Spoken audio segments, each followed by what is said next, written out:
Hello दोस्तों, कैसे हैं आप सब। मैं शकील अहमद स्वागत करता हूं आपका एकेडेमिया क्लासेस के यूट्यूब चैनल पे। आप सभी को पता है इस वक्त हम बात करते हैं संविधान की, यानी इस सीरीज का हमने नाम रखा है कॉन्स्टिट्यूशनल वैक्सीन, कोवैक्सीन है ना। और ये वो वैक्सीन है जिसके बाद में, जिसको लेने के बाद में आपकी भारतीय संविधान के प्रति जानकारी और जागरूकता बढ़ जाती है। हम क्या करते हैं, आप सभी को पता है, हर रोज एक नए अनुच्छेद के बारे में बात करते हैं। यानी हर डोज में, ये डोज 15 लेकर हाजिर हूं मैं आपके सामने, और हर डोज में हम क्या करते हैं, भारत के संविधान के एक अनुच्छेद को डिस्कस करते हैं, उसके बारे में जानकारी प्राप्त करते हैं, जागरूक हो जाते हैं। अगर हम कंपटीशन एग्जाम की तैयारी कर रहे हैं तो वैसे तो इम्पोर्टेंट हो गई, लेकिन अगर आप एक भारत के नागरिक हैं और अपनी जिम्मेदारियों को समझना चाहते हैं भारत के प्रति, हमारे देश के प्रति, तो आपको हमारे संविधान को समझना जरूरी हो जाता है। इसीलिए ये हमारी एक कोशिश है ताकि रोजाना एक एक अनुच्छेद संविधान का हम समझते चले, और एक दिन होगा कि हमें पता भी नहीं चलेगा। बहुत कम टाइम, रोजाना का 10 मिनट, मैक्सिमम 10 मिनट देने से हम एक दिन पूरे भारत के संविधान को अच्छे से जान रहे हैं। ओके, तो आज बात करेंगे मौलिक अधिकार को हम पढ़ रहे हैं, भाग 3 फंडामेंटल राइट्स।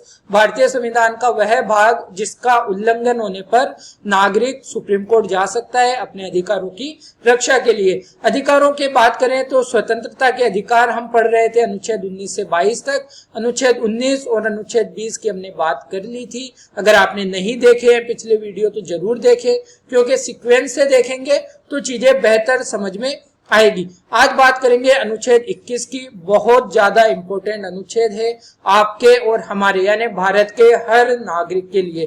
तो हमारा एक बहुत इंपॉर्टेंट अधिकार है जीवन जीने का अधिकार, उसकी बात करता है अनुच्छेद 21। आइए बात करते हैं अनुच्छेद 21 क्या कहता है। अनुच्छेद 21 की अगर हेडिंग के बारे में जानेंगे तो अनुच्छेद 21 की हेडिंग है प्राण एवं दैहिक स्वतंत्रता का संरक्षण, यानी अपने प्राण, अपने जीवन का, और दैहिक यानी अपने शरीर की स्वतंत्रता का संरक्षण अनुच्छेद 21 कहता है। क्या कहता है, किसी व्यक्ति को उसके प्राण या दैहिक स्वतंत्रता से विधि द्वारा स्थापित प्रक्रिया के अनुसार ही वंचित किया जाएगा, अन्यथा नहीं। आसान भाषा में आप जब अनुच्छेद 21 को समझते हैं तो आप इसको कहते हैं जीवन जीने का अधिकार। जीवन जीने का अधिकार यानी जीवित रहने का अधिकार। भारत में आपके सामने ऐसी कंडीशंस हो कि आप जीवित ही नहीं रह सकते तो ये क्या मतलब हुआ, है ना।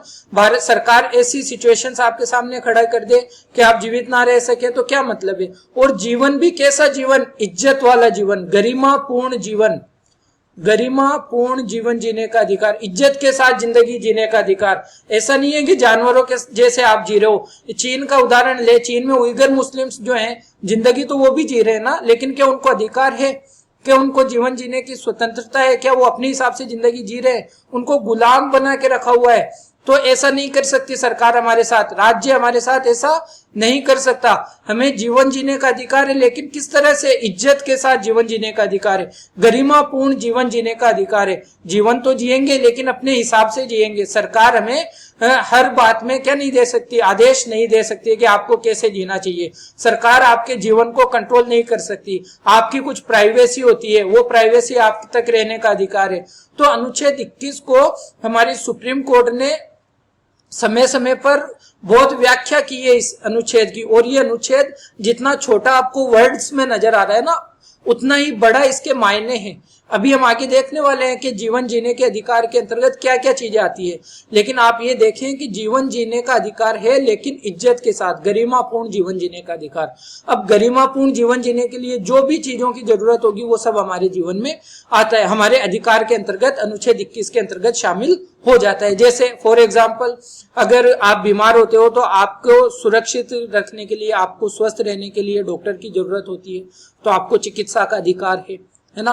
आपको जैसे शिक्षा का अधिकार है, अपनी जिंदगी को बेहतर बनाने के लिए आपको शिक्षित होना पड़ता है, तो वो भी अनुच्छेद 21 के अंतर्गत आ जाता है। बहुत सारे अनुच्छेद हैं, समय समय पर सुप्रीम कोर्ट ने, अभी जैसे डाटा प्राइवेसी की बात चलती है, डाटा प्राइवेसी जिसपे गवर्नमेंट कानून भी लेके आई है, तो डाटा प्राइवेसी भी हमारा एक अधिकार है। हमारा डाटा किसी और तक क्यों चला जाए हमारी मर्जी के खिलाफ। हम देना चाहें वो अलग बात है, हमारी मर्जी के खिलाफ कोई हमारी इंफॉर्मेशन देखे तो ये हमारे अधिकार का क्या है, उल्लंघन है, हम सुप्रीम कोर्ट जा सकते हैं, है ना। तो जीवन जीने का अधिकार अपने आप में एक बड़े मायने रखता है। लेकिन ध्यान रखिए, जब 1950 में ये लागू हुआ, 26 जनवरी 1950 में, तो उसका सिर्फ ये सीधा सा मतलब 1950 तक सीधा सा ये मतलब था कि जीवन जीने का अधिकार मतलब आपके शरीर को, आपका शरीर ठीक हो, आपका स्वास्थ्य ठीक हो, ये ठीक है, बाकी गवर्नमेंट आप पे रेस्ट्रिक्शंस लगा दे, आपको गुलाम बना ले, ऐसा मतलब सिर्फ इतना था कि आपका शरीर स्वतंत्र है और आपका देह मतलब शरीर और आप स्वस्थ हो, इतना सा अधिकार था। लेकिन 1978 में जो मेनका गांधी केस हुआ था, 1978 में सुप्रीम कोर्ट ने इसकी व्याख्या की थी कि यहाँ पे सिर्फ शरीर का स्वतंत्र होना और शरीर का जिंदा होना मतलब नहीं है अनुच्छेद 21। अनुच्छेद 21 का मतलब है आप अपनी इज्जत के साथ, आप अपनी गरिमा के साथ, आप अपनी डिग्निटी के साथ अपना जीवन गुजारें, है ना। अगर आपकी इज्जत नहीं है, आप बेइज्जती के साथ जिंदगी गुजार सकते हैं। ऐसा जीना, क्या जीना जिस जिंदगी के अंदर इज्जत ना हो, कहते हैं ना। तो आप इज्जत के साथ, अपनी डिग्निटी के साथ अपना जीवन गुजारे, अपने अधिकार है ये आपका, और ये सब कुछ अनुच्छेद 21 के अंतर्गत आता है। अब देखिए, समय समय पर सुप्रीम कोर्ट ने कहा है कि अनुच्छेद 21 के अंतर्गत क्या क्या आते हैं, तो कुछ अधिकार मैंने लिए हैं जिनकी हम बात करते हैं। ये सभी के सभी अधिकार अनुच्छेद 21 को कवर करते हैं, या अनुच्छेद 21 जो है इन सभी अधिकारों को कवर करता है। जैसे मानवीय प्रतिष्ठा बात कर ली हमने, इज्जत के साथ या क्या डिग्निटी के साथ जीने का आपका अधिकार है, अनुच्छेद 21 में आता है। हाँ, अब सही तरह से स्वस्थ जिंदगी गुजारने के लिए क्या जरूरत है, स्वच्छ पर्यावरण, प्रदूषण रहित जल एवं वायु में, यानी बिना प्रदूषण का जल हो, बिना प्रदूषण की वायु हो, साफ सुथरा पर्यावरण हो, यह भी हमारा जीने का अधिकार के अंतर्गत आता है, ठीक है। हानिकारक उद्योगों के विरुद्ध सुरक्षा का अधिकार भी इसके अंतर्गत आता है। जीवन की रक्षा का अधिकार है, हमारी प्राइवेसी का अधिकार है, हमारे आश्रय का अधिकार है ना। ऐसा रोड पे खुला नहीं छोड़ सकती गवर्नमेंट हमें। अगर कोई व्यक्ति भिखारी है, किसी के पास छत नहीं है रहने के लिए, तो गवर्नमेंट का ये फर्ज बनता है कि वो उसको आश्रय उपलब्ध कराए। हमारे स्वास्थ्य का अधिकार है, ठीक है। 14 वर्ष की उम्र तक निःशुल्क शिक्षा प्राप्त करने का अधिकार है, निःशुल्क कानूनी सहायता प्राप्त करने का अधिकार है। अगर आप इतने काबिल नहीं है, आपके पास इतना पैसा नहीं है कि आप किसी कानूनी दाव पेच के अंदर कोई आपके ऊपर अगर केस किया जाता है तो आप पैसे करके वकील कर सके, तो गवर्नमेंट का फर्ज बनता है कि आपको एक वकील मुहैया कराया जाएगा। ये इज्जत के साथ जिंदगी जीने के अधिकार के अंतर्गत शामिल है ना। ऐसा नहीं हो सकता कि अगर आपके पास पैसा नहीं है, आप वकील नहीं कर सकते हो, तो आपको डायरेक्ट यूं ही जेल में अपराधी बना के डाल दिया जाएगा। नहीं डाला जा सकता। जब तक आप अपराधी साबित नहीं होते तब तक आपको अपराधी बना के सजा नहीं दी जा सकती है ना। आपका अधिकार है कि आप वाद विवाद करें। अगर आपके पास पैसा नहीं है तो सरकार आपको वकील उपलब्ध कराएगी, ठीक है। ये आपका अनुच्छेद 21 के अंतर्गत आने वाला अधिकार है।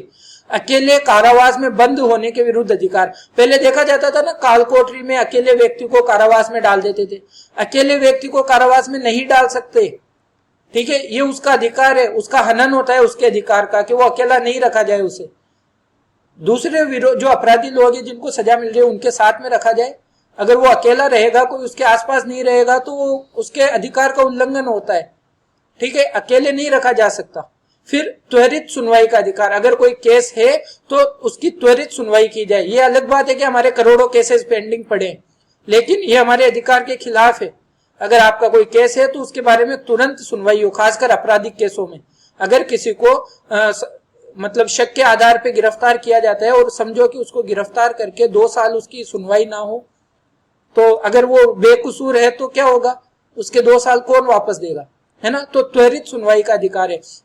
अगर आपको पुलिस पकड़ने आती है किसी केस में, आप राजी से जाते हैं तो हथकड़ी नहीं लगा सकती पुलिस आपको, ये आपका अधिकार है, हथकड़ी लगाने के विरुद्ध अधिकार। इसी तरह से अमानवीय व्यवहार के विरुद्ध अधिकार। जानवरों की तरह आपके साथ सलूक नहीं किया जा सकता, ठीक है। आप इंसान हैं, इंसान की जो डिग्निटी होती है उसी के अनुसार आपके साथ सलूक किया जाएगा।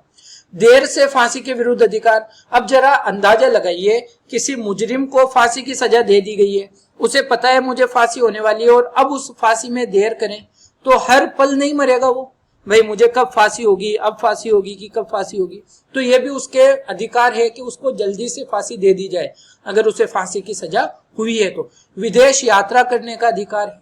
बंधुआ मजदूरी नहीं कराई जा सकती आपके। ये सारे आपके अधिकार हैं। कौन से अधिकार? जीवन जीने का अधिकार के अंतर्गत ये सभी अधिकार आपके सम्मिलित होते हैं। हिरासत में, अगर पुलिस की हिरासत में है तो उनके शोषण के विरुद्ध अधिकार। आपको पता है, आपने सुना होगा, अगर कोई पुलिस हिरासत में मर जाता है या चोट आ जाती है ना, तो पुलिस के ऊपर जांच कमेटी बिठाई जाती है कि ऐसा क्यों हो गया। तो हिरासत में शोषण के विरुद्ध अधिकार है। आपातकालीन चिकित्सा सुविधा का अधिकार है। अगर आपको अर्जेंट में हेल्प चाहिए, हेल्थ की मतलब डॉक्टर्स की हेल्प चाहिए, तो वो भी आपका अधिकार है। सरकारी अस्पतालों में समय पर इलाज हो और उचित इलाज हो, ये भी आपका अधिकार है।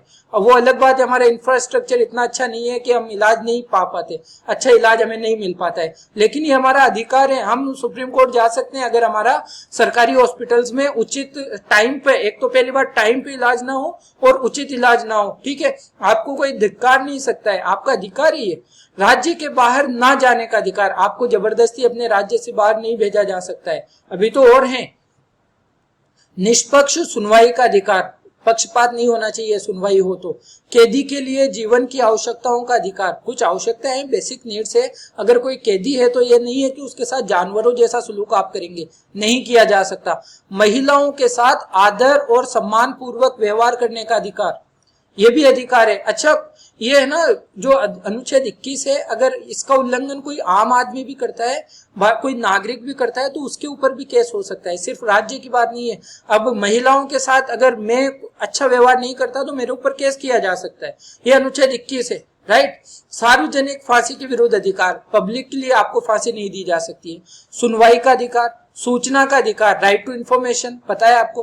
प्रतिष्ठा का अधिकार, इज्जत का अधिकार है। दोष सिद्धि न्यायालय आदेश से अपील का अधिकार, अगर कोई कोर्ट आपको दोषी सिद्ध कर देती है तो आपको अधिकार है कि आप ऊंचे कोर्ट में, यानी अगर सेशन कोर्ट है तो आप हाई कोर्ट जा सकते हैं, हाई कोर्ट है तो आप सुप्रीम कोर्ट जा सकते हैं। अपने अधिकार, ये आपका अधिकार है, आप अपील कर सकते हैं। सामाजिक सुरक्षा तथा परिवार के संरक्षण का अधिकार है। सामाजिक एवं आर्थिक न्याय तथा सशक्तिकरण का अधिकार है। बार कैटर्स के विरुद्ध अधिकार है। जीवन बीमा पॉलिसी LIC कराने का भी आपका अधिकार है, आप करा सकते हैं, रोका नहीं जा सकता है। शयन का यानी सोने का भी आपका अधिकार है। गवर्नमेंट के द्वारा कोई ऐसा काम नहीं किया जा सकता कि आप सोए नहीं। आपको पता है ये है कि 6 बजे से पहले और रात को 10 बजे के बाद कोई डीजे वगैरह नहीं बजाया जाएगा, अगर शादी भी हो रही है तो। अगर आप बजाते भी हो तो पहले परमिशन लेनी पड़ेगी। ये आपका अधिकार है, सोने का अधिकार है आपका, क्योंकि इस टाइम पे आप सोते हो, है ना। भारत का नागरिक सोता है। शोर प्रदूषण से मुक्ति का अधिकार और विद्युत यानी बिजली का अधिकार, और बहुत सारे अधिकार हैं जो इसके अंतर्गत आते हैं। आप एक बात ध्यान रखिए, गरिमा पूर्ण जीवन जीने के लिए जो कुछ भी जरूरी है, गरिमा पूर्ण जीवन जीने के लिए जो कुछ भी जरूरी है, वो सभी अनुच्छेद 21 के अंतर्गत शामिल होता है। ओके, उम्मीद करता हूं आपको अच्छा लगा होगा। इस अनुच्छेद को इतना ही रखेंगे। यही था हमारा आज का डिस्कशन। पसंद आया है तो लाइक जरूर करें, कमेंट करके बताएं, कुछ सजेशंस रहते हैं वो भी दें, आपके सजेशंस पे काम भी किया जाता है। दोस्तों में शेयर करें, पब्लिकली शेयर करें, ताकि भारत का हर नागरिक संविधान के प्रति जागरूक हो जाए। सब्सक्राइब नहीं किया है चैनल को तो सब्सक्राइब कर दें। अगले डोज में जरूर मिलेंगे, तब तक के लिए अपना ख्याल रखिए, घर पे रहिए। अगर आप स्टडी कर रहे हैं, एस्पायरेंट्स हैं, तो पढ़ते जरूर रहिए और नेगेटिविटी से दूर रहिए। सिर्फ एक नेगेटिविटी रखिए, कोविड नेगेटिविटी, ठीक है। बाकी हर तरह से पॉजिटिव रहिए। आज के इस सेशन को यहीं खत्म करेंगे। Thank you very much.